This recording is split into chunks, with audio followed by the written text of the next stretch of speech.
skinny. It's the preseason game. I don't think any of us really wanted to watch, but hey, the Bengals get a win. They end the season with a winning record. I had a friend of mine who's a season ticket holder that actually texted me in the fourth quarter, this is the coldest preseason game I've ever attended. And he's probably not too wrong. Definitely, from preseason standards, there's no question about that. I think Jake Browning said it best at the end when everyone's talking about, a great win. You guys offensively woke up. He goes, look, great win, but let's not get it twisted. There were a lot of guys on that sideline for the Browns, but it was a very good performance by the Bengals. I think Zach Taylor hit it on the head in the opening of his press conference, saying these guys didn't roll over. This is a team that very well could have rolled over the last couple weeks, but here they are in 9-8. That seems significant. It's funny, on Wednesday when we talked to him, I think I was one of the first ones that asked about the winning, what does a winning season mean? And that theme continued. And finally somebody asked it again, and he said, I don't think you're listening to me. We are trying to win this game. And I do think there is some significance to it. Listen, the playoffs weren't significant. I know for fans it's, you probably cost yourself a couple of slots in the draft because you've finished with a winning record. Some others are going to finish with losing records who lost today that were hovering around 500. But to these guys, it mattered. And I think there's something to be said for that. I thought Jake Browning said it really well. He said, I saw a stat on TV where, Mike Tomlin and all these winning records in a row. And he goes, that's pretty impressive. And he goes, I want to look at that in years down the road when Zach Taylor's continued to do that and go, I remember when we got that 9th win the one year to get a winning record. So again, and to your point, he also said, hey, let's not make this more than what it is. But I do think it matters to these guys. They put a lot of time and effort in. You keep score for a reason. I think even the linebacker Taki said it earlier this week for Cleveland. They were talking about sitting starters, and the whole insignificant game for them. He said, well, there's a score that they keep, and there's a reason they keep it. So I do think that part matters. And it doesn't have to matter to me or you fans. It matters to them, the coaches and the players and those involved. And I think that's why today was important for them. Winning is contagious. So is losing. And when you get your 10th winning season since the year 2000, I don't think you can really split hairs on what a winning record means. And you can tell in that locker room they were happy. I think going into the offseason, like Zach said, it gives them a little bit of momentum. And they got the momentum in this game early. The interception by Jordan Battle, which really puts a bow on his rookie season. I think he really came on late. But Joe Mixon, we can get into what this means in a minute about Mixon going forward, but he had one of his best games. He's put his name higher in the record books. I thought this was the offense that we wanted to see for a while. They were running the ball effectively. They were getting some big runs, and that opened up other things. Yeah, and again, it's so hard to tell because you're playing against backups. But, Joe had a couple of really explosive runs. The 44-yarder that was the one that actually put him over the 1,000-yard mark. He had other couple of runs, caught a touchdown pass, surpassed Rudy Johnson, I believe it was, for number 2 all-time in rushing touchdowns behind the great Pete Johnson in Bengals history. Went over 1,000 yards for the 4th time. And I don't think they tried to get these guys milestones. I know Zach made it a point on Wednesday of saying, hey, if they happen organically, great. I do think they tried to get Jamar Chase the 100th catch on the first play of the second half. But until then, they didn't really force feed him the ball to get to 100. And they just handed Joe the ball. He had to get the yards. I mean, he needed 77 yards. They didn't give it to him 40 times to do it. So I thought that was good to see a couple of guys cross milestones. And it's not insignificant either. It means something to those guys. It means incentive money for Joe Mixon. He did the money dance. Yeah, he knows all about that. He knows. I mean, probably $250,000, something along those lines he made off of the things he did today, and so that matters to those guys individually. So yeah, it was good to see that for those dudes. Andre Yosevich, to me, was one of the guys that we were watching because T. Higgins didn't play with an injury. We'll talk about T in a second, but to see Andre step into that role, which I think we're both on the same page that he's going to be in that role going forward, and a nice bow at the end of his season, I think, as well. All he does is catch touchdown passes. He caught 2 more today. Charlie Jones had that nice seam route where he got a nice release off the line of scrimmage. Jake put a good ball on him. He showed some of those quickness. We saw him in a couple of jet sweeps today. I mean, is he a guy? I know he's been a little lost as a slot receiver, not reading zones or sitting down where he's supposed to, going where he's supposed to. Some of that's rookie stuff, but the seam route was a nice one. A couple of jet sweeps where you go, oh, okay, you can probably do that a little more than Tyler Boyd can do. You start to see some of the things maybe they're already looking forward to trying to do in this upcoming season.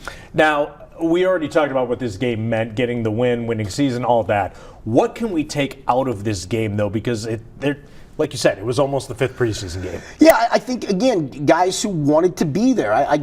You can tell when a guy doesn't want to play hard, and usually that guy gets hurt. I thought you saw a great effort across the board from everybody. You mentioned Jordan Battle. He was running the 2nd fastest time of the day to go to the sideline to pick that ball off. He saw it in the air and went and got it. Joe Mixon ran over 20 miles an hour on his one run, for goodness sakes. And the fact Jake Browning, he's had some interception issues, right? The Pittsburgh game was, bad. And weird at the same time.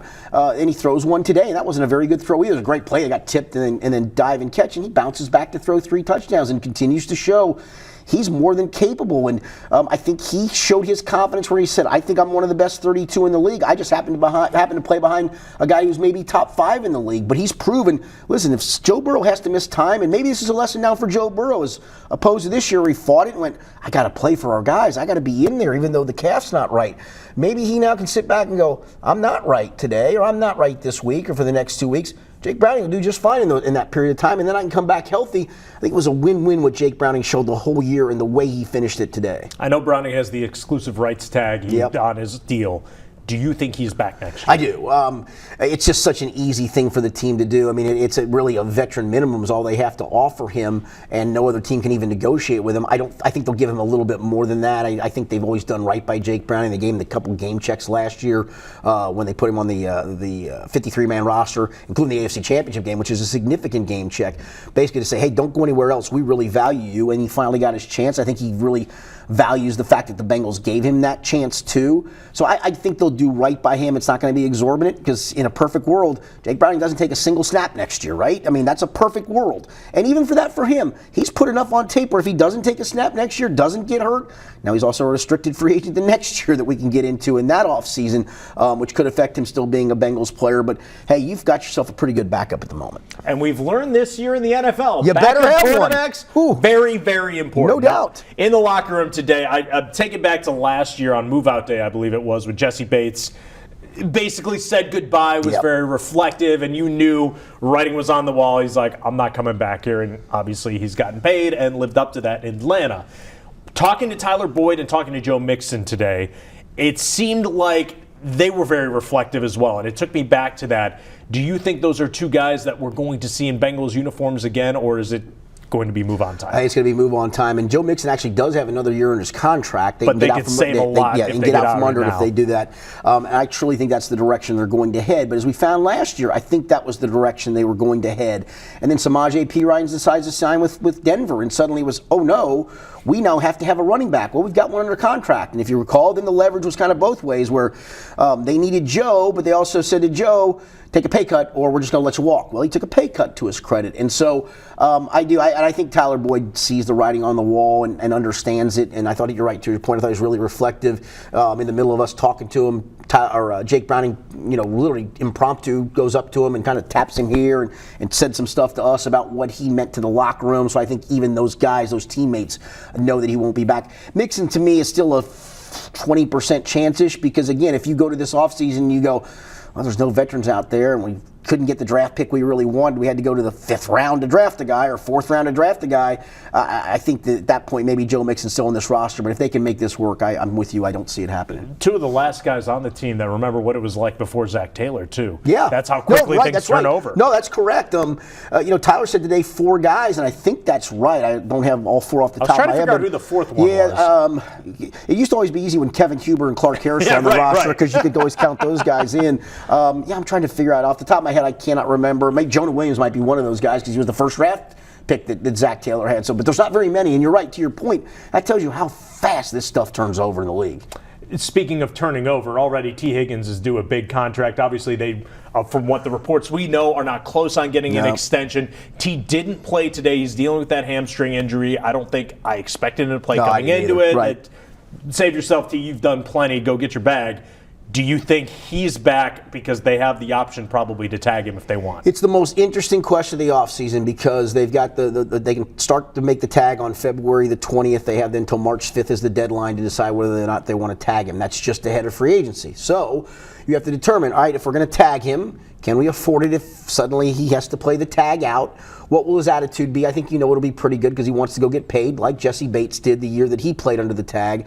Then it's if we can field some offers for him, do we then trade him? That probably doesn't come to the draft, so that then puts you in the conundrum of, well, we don't really have the money to pay him if we're going to do some other things in free agency, but we're going to bite the bullet here because we think we can deal him. Can you? And so they've got some real important decisions to make there because it's any which way they can go, which is Just let him walk. Tag him and play him like they did with Bates, and then hopefully he has a great year, goes and gets his money, or tag him and trade him if the offer's there. It's a big decision for all parties. I think it's a big offseason for these Bengals too, because I was telling another Felt reporter like 2 off seasons ago were big. Yeah, if you march that same team that they had out there next year, same team untouched, I don't think you're back in that Super Bowl window even with a healthy Joe Burrow. The defense needs some work. The offense could use a couple more tools. They're missing a few pieces. So when you're talking about T. Higgins getting that big deal, I think it almost makes more sense. Like, T, I'm sorry, we'd love to keep you. You want to play on the tag, fine. But then I would ask Bengals fans, would you rather keep T. Higgins when you have other receivers that could slide in there, or would you like to take that money and maybe have a little makeover of the defense, which you sorely need? I mean, certainly at safety is one of those spots. Interior defensive line is a spot. Wide receiver is probably a spot because, again, you're going to probably be down 2 wide receivers if you let T walk. Yeah, you're right. To your point, they got important decisions to make in this offseason, and it feels like just the other day they were going to the Super Bowl, and boy, what a surprise this is. And look at this roster. It's young, and there's not a lot of turnover. And here we are 2 years later talking about a bunch of turnover. Not a bunch, but enough.